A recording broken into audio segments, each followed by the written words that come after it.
మిత్రులందరికీ నమస్కారం. తెలంగాణ రాష్ట్రంలో వచ్చే నెల నుంచి కొంతమంది ఆసరా పెన్షన్లను ప్రభుత్వం నిలిపివేయడం అనేది జరుగుతుంది. ఎవరి పెన్షన్లను నిలిపివేస్తారు, ఎందువల్ల నిలిపివేస్తారు, కారణం ఏమిటి అన్న సమాచారాన్ని, మీ పెన్షన్ నిలిచిపోకుండా ఉండాలి అంటే మీరు ఏం చేయాలి అన్న సమాచారాన్ని ఈ వీడియో ద్వారా మీకు తెలియజేయడం అనేది జరుగుతుంది.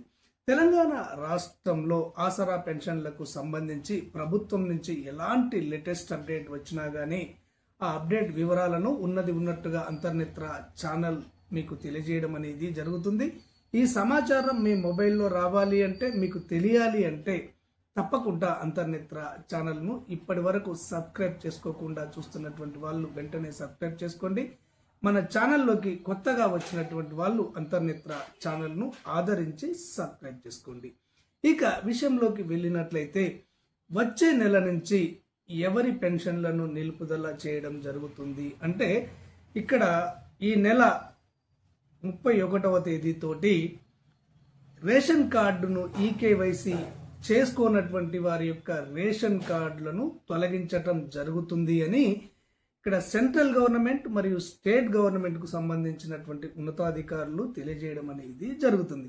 ఈ రేషన్ కార్డ్ ఈకేవైసీకి పెన్షన్లకు ఏ విధమైనటువంటి సంబంధం ఉంది అంటే, ఇక్కడ రేషన్ కార్డు కలిగినటువంటి వారినే పేదవారిగా గుర్తించడం అనేది జరుగుతుంది.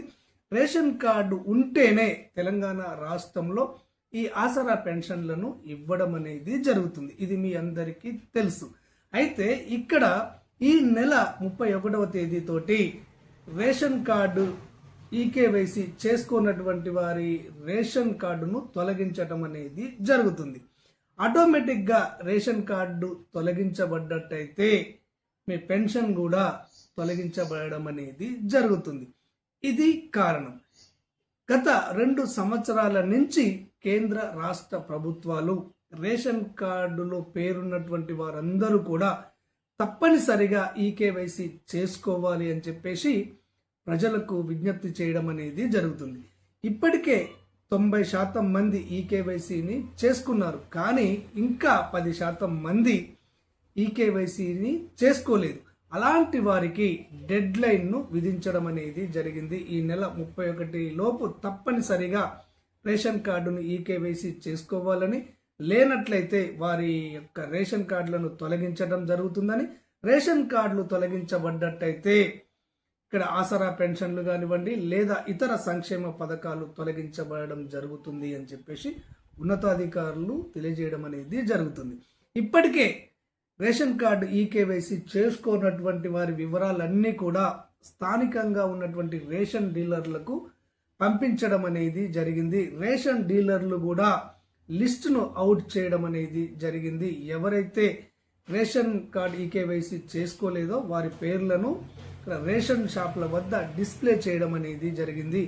మీరు ఇప్పటి వరకు రేషన్ కార్డు ఈకేవైసీ చేసుకోనట్టయితే వెంటనే మీ రేషన్ డీలర్ దగ్గరికి వెళ్ళి వేలి ముద్రలు వేసి కంటి రెటీనాను ఇచ్చి మీరు ఈకేవైసీని చేసుకోండి. లేనట్లయితే మీ యొక్క రేషన్ కార్డు తొలగించబడడం అనేది జరుగుతుంది. రేషన్ కార్డు తొలగించబడ్డట్టయితే ఆసరా పెన్షన్ కూడా తొలగించబడడం అనేది జరుగుతుంది. ఈ ఆసరా పెన్షన్లు తీసుకుంటున్నటువంటి వారిలో ఓల్డేజ్ పెన్షన్దారులు ఎవరైతే ఉంటారో వారికి ఈ రేషన్ ఈకేవైసీలో ఇబ్బందులు ఎదురవుతున్నాయని మనకు తెలుస్తుంది. ఎందుకంటే వారి వేలిముద్రలు వేసే సమయంలో ఆ వేలిముద్రలు సరిపోలడం లేదు అని కొంతమంది అంతర్నేత్ర ఛానల్కు మెసేజ్ పెట్టడం అనేది జరుగుతుంది. అయితే వీరు ఏం చేయాలి అంటే, వేలిముద్రలు రానటువంటి వృద్ధులు వెంటనే మీ మండలంలోని ఆధార్ అప్డేట్ కేంద్రానికి వెళ్ళి మీ యొక్క వేలిముద్రలను అప్డేట్ చేసుకోవలసి ఉంటుంది. ఈ విధంగా మీరు వేలిముద్రలను అప్డేట్ చేసుకున్న తర్వాత మీ రేషన్ డీలర్ దగ్గరకు వెళ్ళి ఈ రేషన్ ఈకేవైసీని చేసుకోవలసి ఉంటుంది. ఓకే ఫ్రెండ్స్, క్లారిటీగా అర్థమైంది అనుకుంటున్నాను. ఈ నెల 31వ తేదీలోపు రేషన్ కార్డు ఈకేవైసీకి కేంద్ర రాష్ట్ర ప్రభుత్వాలు డెడ్ లైన్గా విధించాయి కాబట్టి ఇప్పటి వరకు ఎవరైతే రేషన్ కార్డు ఈకేవైసీని చేసుకోలేదో వెంటనే మీ రేషన్ డీలర్ దగ్గరకు వెళ్ళి మీ యొక్క రేషన్ కార్డు ఈకేవైసీని చేసుకోండి, మీ పెన్షన్ను కాపాడుకోండి. ధన్యవాదాలు.